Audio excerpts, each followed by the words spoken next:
wabarakatuh.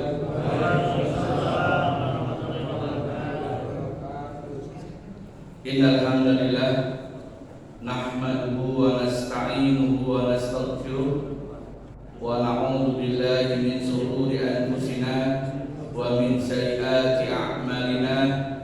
May yahdihillahu fala mudilla lahu wa may yudlil fala hadiya lahu. Asyhadu an la ilaha illallah wahdahu la syarika lahu wa asyhadu anna Muhammadan abduhu wa rasuluh la nabiyya wa la rasula ba'dah. Qala Allah ta'ala fil Qur'anil Karim ba'da an a'udzu billahi minasy syaithanir rajim.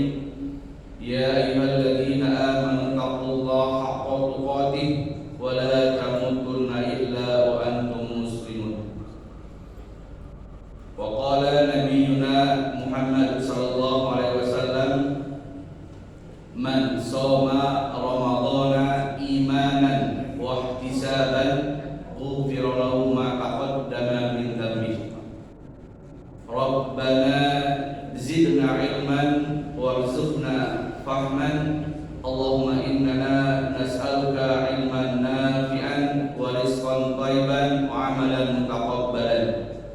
Allahumma anfa'na bima 'allamtana wa 'allimna ma yanfa'una wa zidna ilman ya 'alim. Subhanaka la ilma lana illa ma 'allamtana innaka antal 'alimul hakim. Kaifa halukum? Barakallahu bikum jami'an. Wajah-wajah cerah ya. Sebentar lagi kita akan disapa oleh bulan yang mulia, yakni bulan Ramadan, yang mana malam ini terakhir, malam-malam terakhir kita berada di bulan Sya'ban. Siap tidak siap, Sya'ban akan berlalu, Ramadan akan datang. Nah, agar puasa kita lebih bermakna, lebih berpengaruh bagi jiwa kita,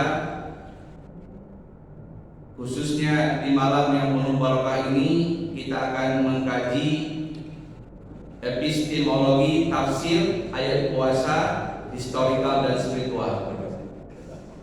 Mudah-mudahan kajian khusus malam ini menggugah jiwa kita,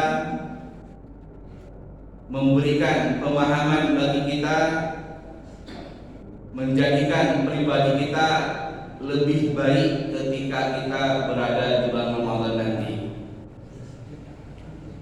Alhamdulillah, sebagaimana yang kita ketahui bahwasannya Al-Quran adalah petunjuk yang masa berlakunya tidak hanya terhenti pada masa Nabi kita Nabi Muhammad SAW atau terhenti pada waktu tertentu saja.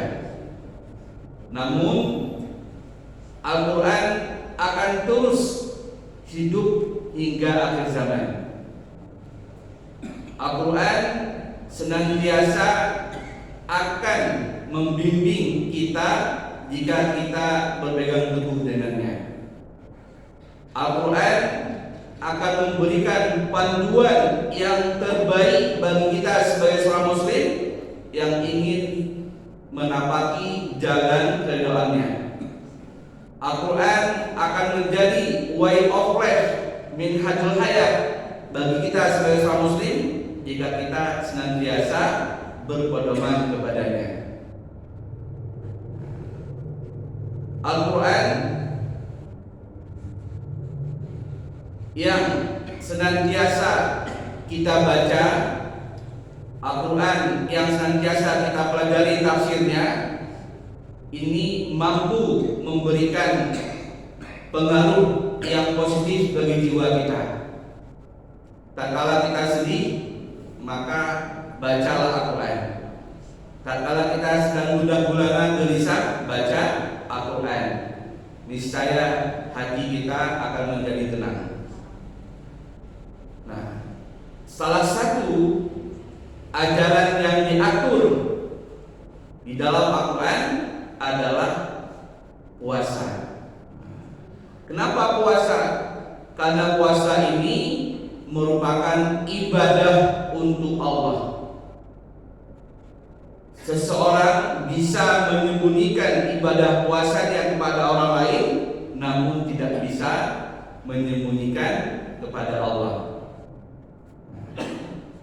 Seorang hamba yang ingin mendekatkan dirinya kepada Allah Azza wa Jalla, maka dia harus mampu menundukkan hawa nafsunya, baik makan dan minum ataupun berhubungan suami istri bagi yang sedang menikah. Ini dalam rangka ketaatan kepada Allah. Maka ibadah puasa ini akan nampak dengan jelas keimanan seseorang. Ketika dia berbohong, maka ibadah puasanya akan berkurang.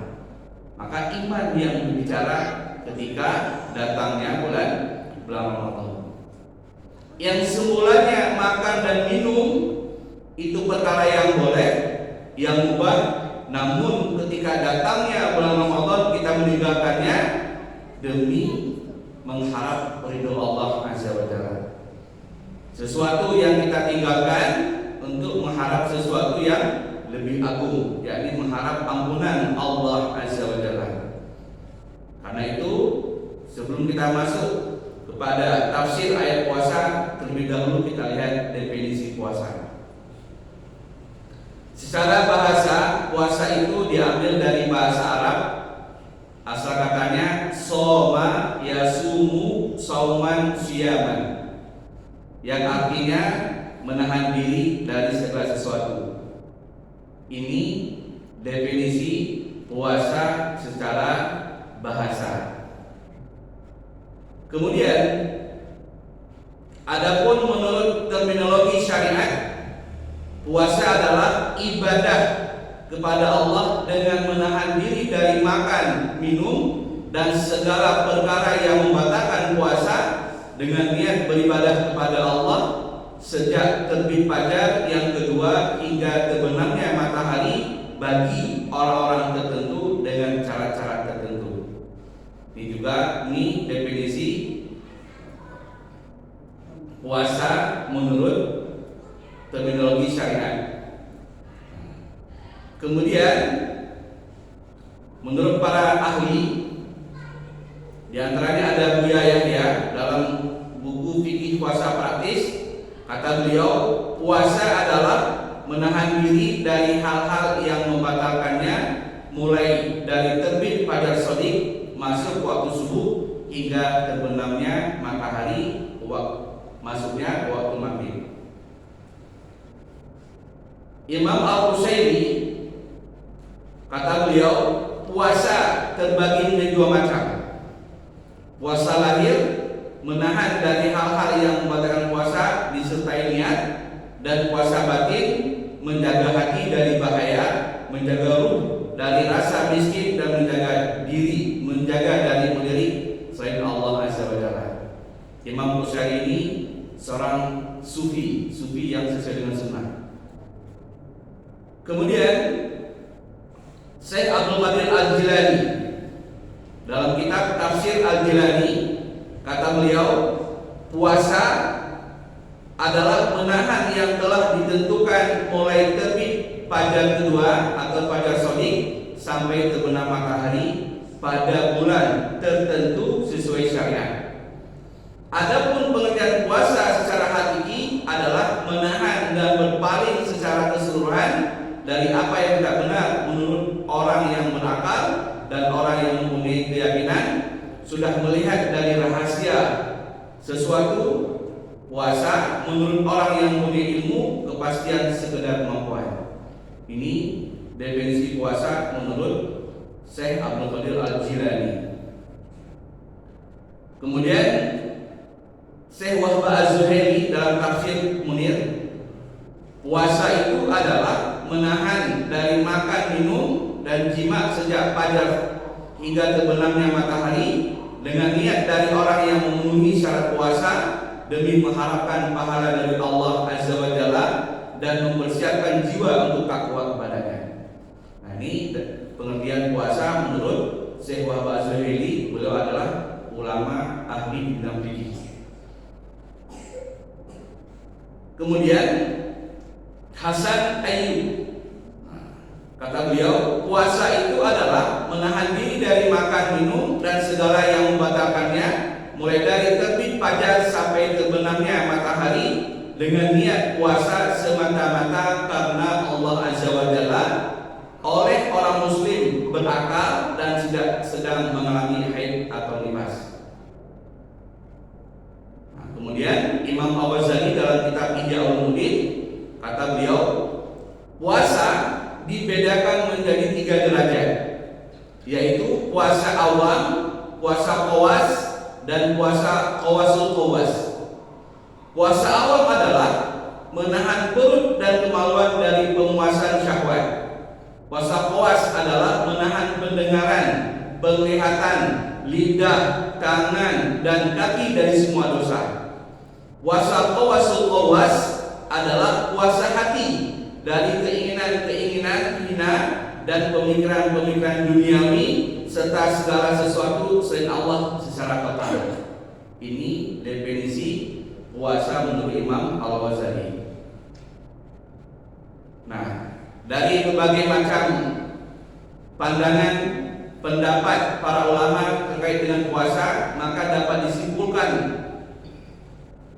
makna puasa itu tidak hanya menahan makan dan minum, lapar dan dahaga, akan tetapi tujuan utama puasa adalah mengubah kualitas jiwa kita agar menjadi lebih terkendali dalam menolak hawa nafsu, menghindar dan menjauhkan diri dari perbuatan maksiat, lebih mendekatkan diri kepada Allah dengan mengutamakan akhirat daripada duniawi.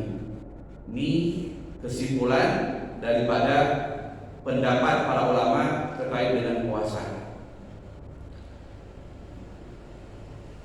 Berikutnya, sejarah disyariatkannya puasa. Mas'uliyah saum, ya. Sejarah disyariatkannya puasa. Nah, setelah hijrah ke Madinah, Nabi Muhammad SAW itu beribadah puasa atau biasa berpuasa selama 3 hari dalam setiap bulannya, yaitu puasa Ayyamul Bid pada tanggal 13, 14, 15 bulan Hijriah, dan berpuasa pada tanggal 10 bulan Muharram atau disebut dengan puasa Asyura. Kenapa demikian? Karena ibadah puasa itu adalah ibadah yang sudah dikenal oleh umat-umat terdahulu dan juga ahlul kitab. Umat sebelum umat Nabi Muhammad sudah mengenal namanya ibadah puasa. Kemudian pada bulan Sya'ban tahun kedua Hijriah datanglah perintah dari Allah untuk berpuasa di bulan Ramadan. Jadi perintah turunnya perintah kewajiban puasa itu dengan turunnya surat Al-Baqarah ayat 185. Nah, Allah menurunkan ayat Al-Quran surah Al-Baqarah ayat 183 yang berkaitan dengan puasa. Namun puasa Ramadan itu diwajibkan dengan turun ayat 185. Nah, Nabi kita, Nabi Muhammad SAW itu beliau berpuasa selama 9 tahun setelah hijrah, 9 tahun sampai beliau wafat pada bulan Rabiul Awal tahun 11 Hijriah. Nah, jadi kita sebagai umat Islam ini mendapatkan keistimewaan dengan kewajiban berpuasa di bulan Ramadan. Adapun umat-umat terdahulu, mereka juga memiliki keistimewaan pada inti dari syarat berpuasa. Nah, karena puasa ini adalah media untuk membersihkan diri kita. Kita lihat ayat yang pertama. A'udzubillahi minasyaitonirrajim. Ya ayyuhalladzina amanu kutiba 'alaikumusiyam kama kutiba 'alal ladzina min qablikum la'allakum tattaqun. Wahai orang-orang yang beriman, diwajibkan atas kamu berpuasa sebagaimana diwajibkan atas orang sebelum kamu agar kamu bertakwa. Ayat ini insyaallah kita hafal semua. Namun kita lihat seperti apa penafsirannya oleh para ulama. Imam Muhammad Ali As-Sabuni dalam kitab tafsir Sofah At-Tafasir, Allah memanggil mereka dengan lafaz iman. Ketika Allah memanggil ya ayyuhalladzina amanu, nah ini Allah panggil mereka. Siapa yang dipanggil Allah? Orang-orang beriman. Dengan lafaz amanu, beriman. Nah, sahabat mulia Abdullah bin Mas'ud ketika turun ayat yang dimulai dengan ya ayyuhalladzina amanu, maka pasangkanlah telingamu baik-baik. Perhatikan, simak dengan baik-baik, karena pasti ada sesuatu yang lebih agung yang Allah turunkan. Maka Allah panggillah ya ayyuhalladzina amanu. Kenapa Allah enggak manggil ya ayyuhal muslimun, wahai orang-orang Islam? Allah memanggil dengan lafaz iman ini untuk menggerakkan sensasi ketaatan mereka yang menggelorkan semangat keimanan kita sebagai seorang muslim. Allah panggil kita, Allah panggil orang-orang beriman karena hanya iman yang mampu mendekatkan diri kita kepada Allah. Iman yang mampu, yang menancap di hati jiwa seorang muslim yang bisa menjaga ibadah puasanya. Karena puasa yang tahu hanya dirinya sama Allah. Dan ibadah puasa itu ternyata Allah wajibkan juga kepada orang-orang sebelum kita. Umat-umat sebelum kita, umat Nabi Musa, umat Nabi Isa, dan umat-umat yang lain. Kenapa demikian? Karena ibadah puasa ini salah satu ibadah yang relevan sesuai dengan zaman. Baik zaman Nabi Musa, zaman Nabi Isa, dan juga zaman Nabi Muhammad juga puasanya sama. Gak boleh makan, gak boleh minum, sama rasa laparnya, sama rasa hausnya. Nah, maka ibadah puasa ini adalah salah satu media untuk menyucikan jiwa kita dari berbagai macam penyakit atau kotoran yang menempel di hati kita. Karena ibadah puasa itu akan menjaga seseorang dari berkata-kata yang jorok. Ibadah puasa itu akan menghalangi seseorang untuk mengumbar hawa nafsunya. Ibadah puasa itu akan mampu menekan syahwat yang ada pada diri kita. Maka ibadah puasa ini relevan sesuai dengan zaman, sepanjang zaman. Nah, kemudian beliau menyebutkan supaya kamu bertakwa kepada Allah, la'allakum tattaqun, agar menjadi orang yang bertakwa. Orang yang bertakwa itu adalah orang yang melaksanakan apa yang diperintah oleh Allah dan meninggalkan apa yang dilarang oleh Allah.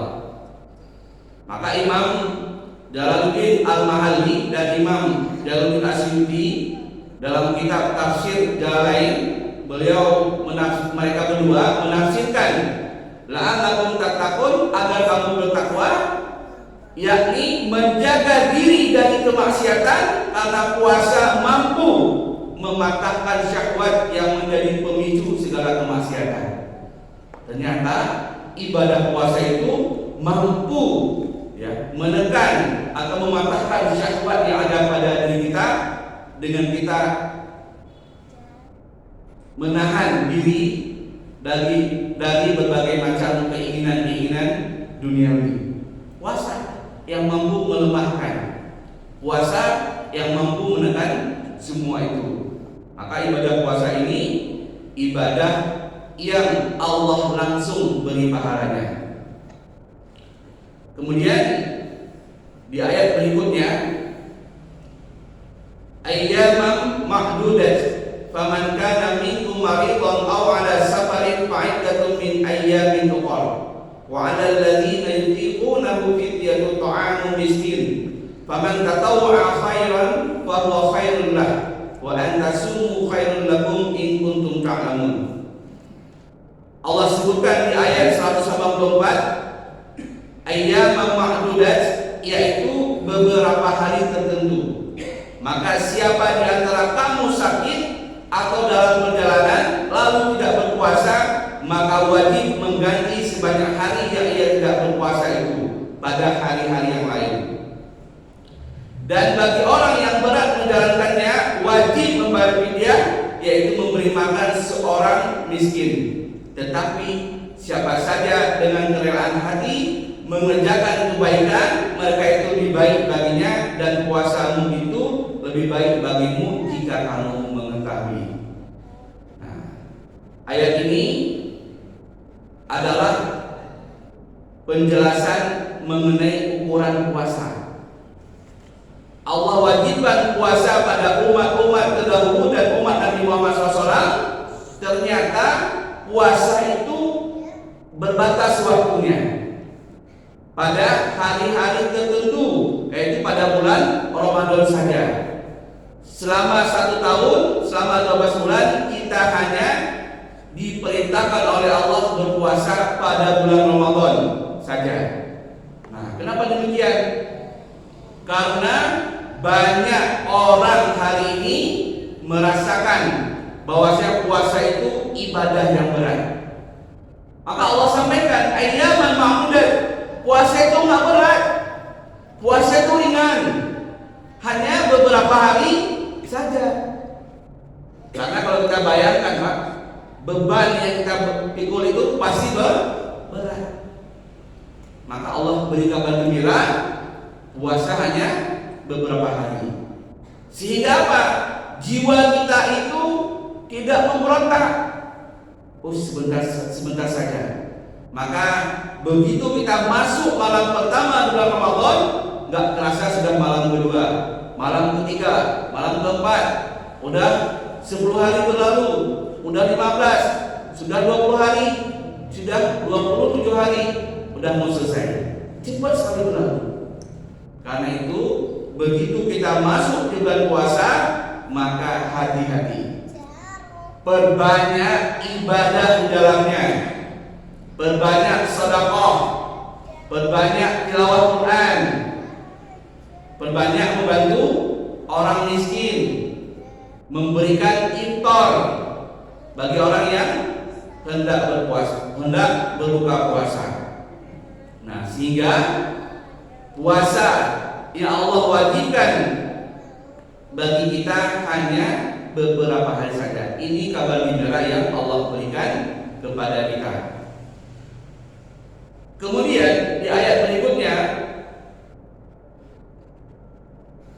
Syahrul Ramadan alladzi unzila fihi Qur'an hudan linnas wa bayyinatin minal huda wal furqan.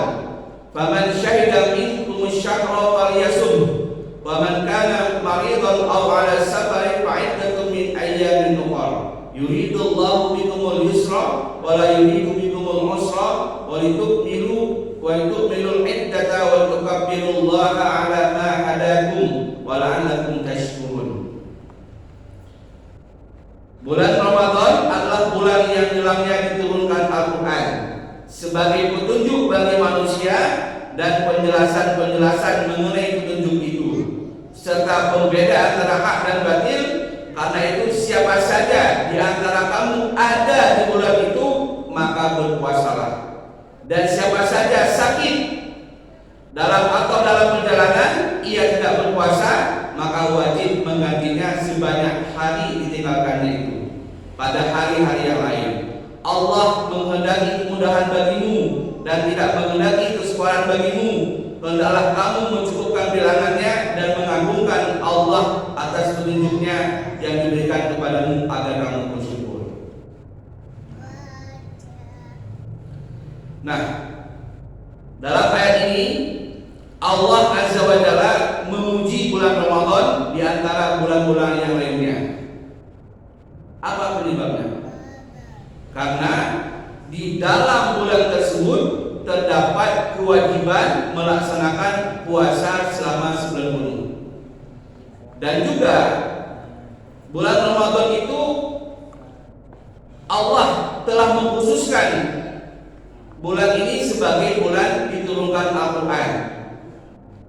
Al-Quran yang turun kepada Nabi Muhammad SAW, pertama dari Lauhul Mahfuz, kemudian ke langit dunia Baitul Izzah, kemudian turun kepada Nabi Muhammad SAW kurang lebih 23 tahun, dibawa oleh malaikat Jibril. Nah, maka siapa saja yang hafal Al-Quran maka dia akan mulia. Bulan Ramadan jadi mulia karena di dalamnya diturunkan Al-Quran. Tempat Gua Hira jadi mulia. Kenapa? Karena tempat pertama kali turunkan Al-Quran. Kertas yang biasanya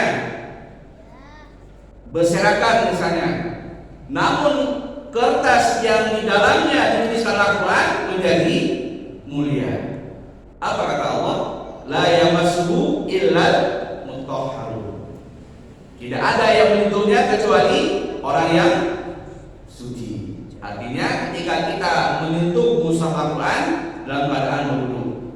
Nah, jadi malam yang mulia juga atau malam Lailatul Qadar itu malam diturunkan Al-Quran. Maka kalau kita ingin mulia, jadilah ahli Al-Quran.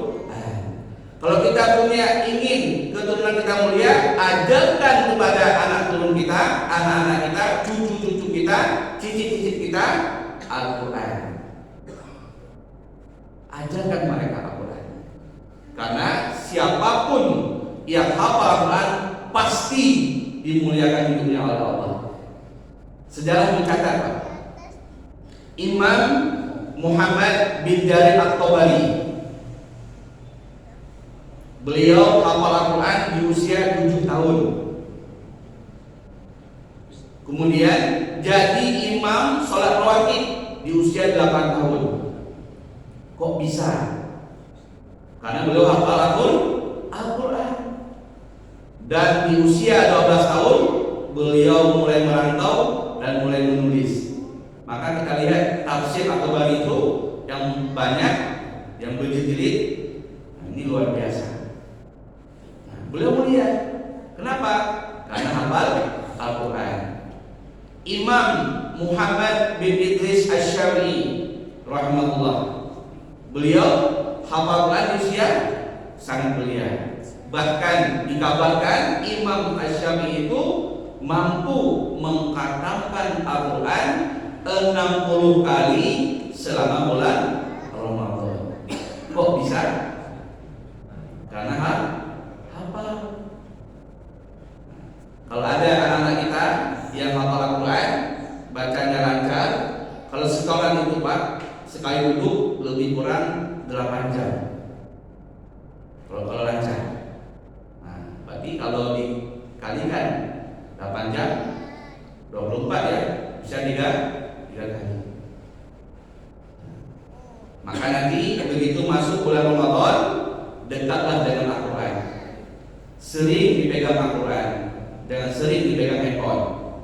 Nah, karena handphone itu akan mengganggu kita, kecuali handphonenya khusus diinstal Al-Quran saja, tidak mengganggu. Pasti ada WhatsApp macam-macam dan sebagainya yang akan mengganggu kita beribadah, mengganggu kita untuk membaca Al-Quran.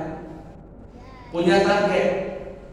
Kalau Ramadan lalu kita hanya mampu 10 selama Ramadan khatam 1 kali, bagaimana Ramadan ini mampu menghatam 2 kali? Syukur-syukur Pak. Jarang di antara kita yang menghatamkan Al-Quran plus dengan terjemahannya. Nah, kalau misalnya tahun lalu kita hafal khatam yang Arabnya saja, usahakan tahun ini bisa khatam dengan terjemahannya. Itu luar biasa. Nah, syukur-syukur kita mampu ya mengamalkan Al-Quran dalam kehidupan kita sehari-hari. Nah, Buya Hamka dalam tafsir Al-Azhar, beliau mengatakan mula turunnya Al-Quran yang mengandung 114 surat terdiri atas 6.236 ayat itu ada dalam bulan Ramadan.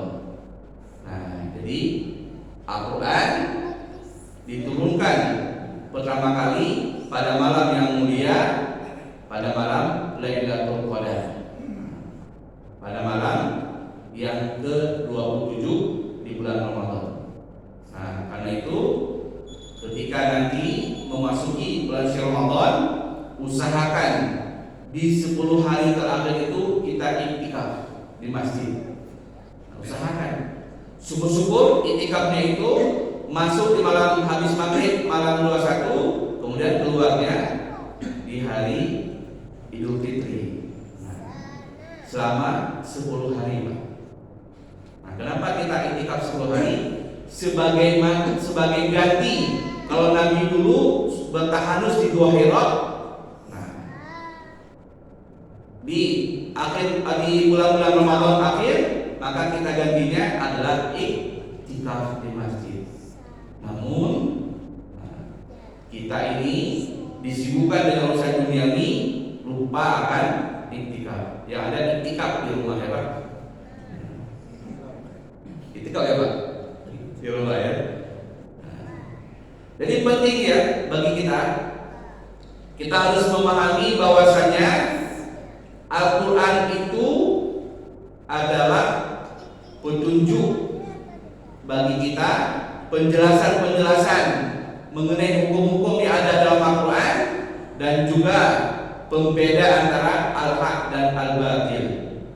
Nah, karena siapa saja yang berpegang teguh dengan Al-Quran, maka dirinya tidak akan tersesat selama-lamanya. Kalau kata Nabi, man tamassaka bihima, siapa saja yang berpegang teguh kepada keduanya, yakni kitabullah wa sunnati, kitabullah Al-Quran dan hadis Nabi, maka dia tidak akan tersesat selama-lamanya. Maka beruntung kita umat Islam, umat Nabi Muhammad SAW, diberi panduan oleh Allah berupa Al-Quran. Beruntung kita sebagai umat Nabi Muhammad SAW ada uswah hasanah, contoh yang jelas yang mempraktikkan Al-Quran. Ibaratnya Al-Quran berjalan itu yakni Nabi.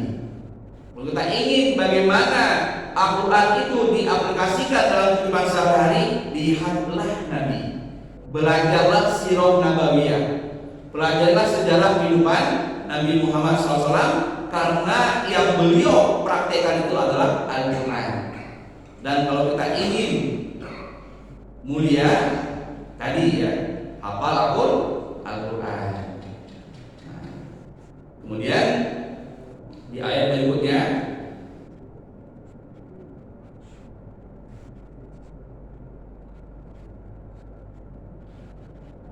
wa idza sa'alaka 'ibadi 'anni fa inni qarib ujibu da'watad da'i idza da'ani falyastajibu li wal yu'minu bi la'allakum yarshudun. Dan apabila hamba-hambaku bertanya kepadamu Muhammad tentang aku, maka sesungguhnya aku dekat.